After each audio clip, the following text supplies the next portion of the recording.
sikap hidup seseorang dibentuk oleh keyakinan yang dimilikinya.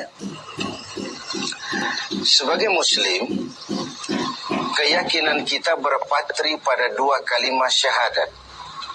Asyhadu an la ilaha illallah wa asyhadu anna Muhammadar Rasulullah.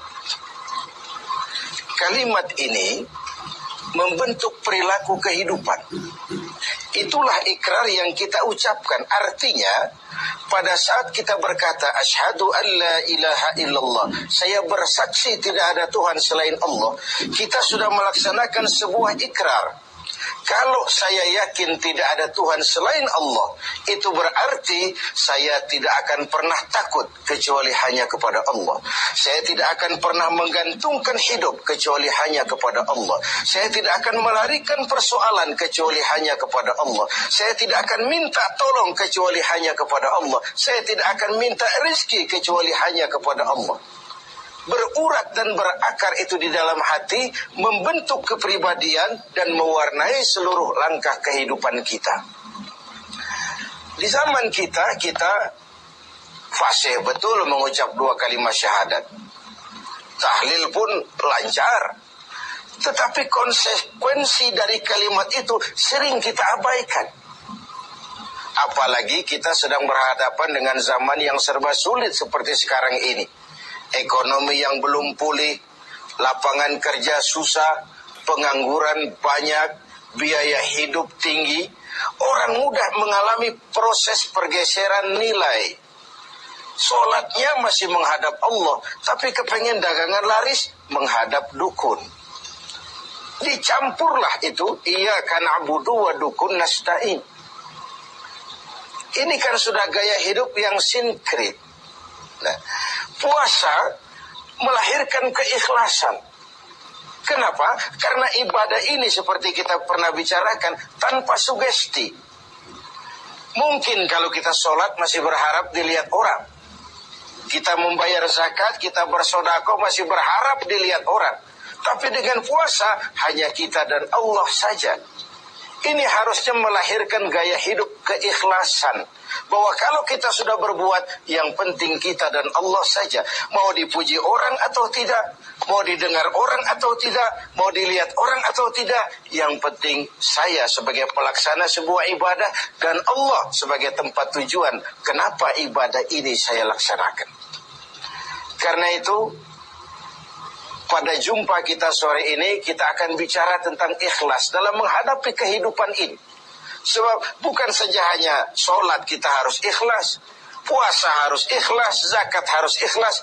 Menjalani hidup ini pun kita harus dengan penuh keikhlasan. Kita tahu bahwa apa saja kalau sudah mulai kita gantungkan kepada yang selain Allah, bersiaplah untuk kecewa. Apa saja. Kalau sudah mulai kita gantungkan kepada yang selain Allah, bersiaplah untuk kecewa. Nah, ikhlas tentu bukan hal yang mudah dilaksanakan, walaupun sangat mudah untuk diucapkan. Tetapi inilah yang diperintahkan Allah kepada kita.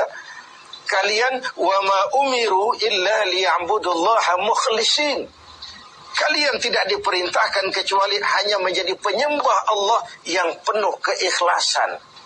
Penyembah Allah yang berangkat dari semangat keikhlasan. Saya ingin mengungkap apa yang pernah disampaikan oleh Imam Al-Ghazali tentang keikhlasan ini. Beliau menyatakan, "An-nas kulluhum mauta illa al-alimun. Wal-alimuna niyamun illa al-amilun. Wal-amiluna mughtarruna illa al-mukhlisun."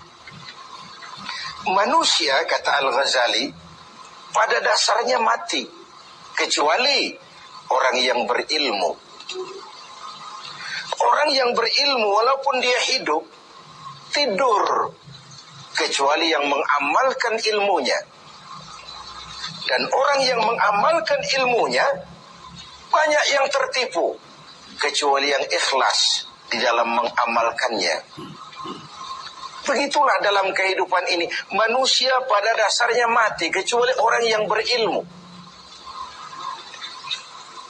Tidak banyak yang bisa dilakukan tanpa ilmu. Ilmulah yang membuat manusia itu hidup, bergerak, berbuat, berkembang, tumbuh menjadi lebih maju. Ilmu dalam sebuah ungkapan lama membuat hidup jadi mudah. Seni membuat hidup jadi indah. Dan agama membuat hidup jadi terarah. Dengan ilmu hidup jadi mudah. Apa yang hari ini terjadi di benua lain, hari ini juga kita tahu dari kamar kita. Dari kamar kita bahkan kita bisa ngobrol ke luar negeri. Itu kemudahan yang terjadi karena faktor ilmu. Dahulu tahun 50-an, orang kita kalau pergi haji ke Mekah 6 bulan. Kita sudah lupa dia baru pulang 6 bulan. Yang ada cuma kapal laut, sementara Mekah Madinah unta. Sekarang orang berhaji cukup 1 bulan. Kemajuan ilmu yang menciptakan Boeing memotong waktu 5 bulan. Ruang dan waktu sudah bukan masalah. Manusia mati kecuali yang berilmu. Orang yang berilmu, walaupun dia hidup, tidur kecuali yang mengamalkan ilmunya itu. Nah, orang yang mengamalkan ilmunya banyak yang tertipu. Merasa sudah banyak karyanya, sudah banyak ibadahnya, sudah banyak kebaikannya. Mereka banyak yang tertipu, illal mukhlisun, kecuali yang ikhlas di dalam mengamalkan ilmunya itu. Ikhlas itulah ruh dari amal yang kita kerjakan. Amal tanpa ikhlas, jasad tanpa ruh, mati nilai amal kita. Nah, dan iblis itu luar biasa. Sehingga Nabi katakan, iblis masuk ke tubuhmu, menggodamu melalui saluran darahmu. Persempit jalan masuk iblis ke tubuhmu. Sahabat bertanya, dengan apa ya Rasul? Dengan zikir dan lapar. Saya ingin mengulangi hadis ini. Iblis masuk ke tubuhmu, menggodamu melalui saluran darahmu. Persempit saluran masuk iblis ke tubuhmu. Dengan apa ya Rasul? Dengan zikir dan dengan lapar. Jadi ketika kita melaksanakan ibadah puasa ini, kita mempersempit ruang gerak iblis. Itu makna bahwa kalau datang Ramadan, diikat setan dan iblis itu. Siapa yang mengikat? Ya kita sendiri. Dengan apa? Dengan ibadah puasa. Kita ikat dia, tidak berkutik, memperturutkan hawa nafsu sebagai kendaraan utama si iblis tadi. Jadi kembali kepada soalnya, keikhlasan itulah nilai dari amal kita.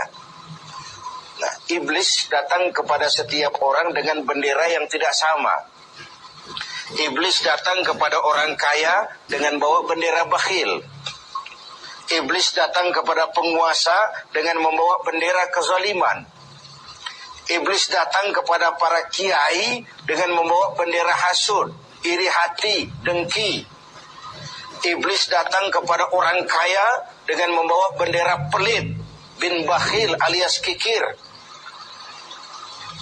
Strateginya berbeda, bergantung kepada yang didatanginya. Nah, kalau itu tidak terkena, ditanamkannya lah perasaan bangga. Amalmu sudah banyak, kebaikanmu sudah banyak. Dihilangkanlah keikhlasan kita.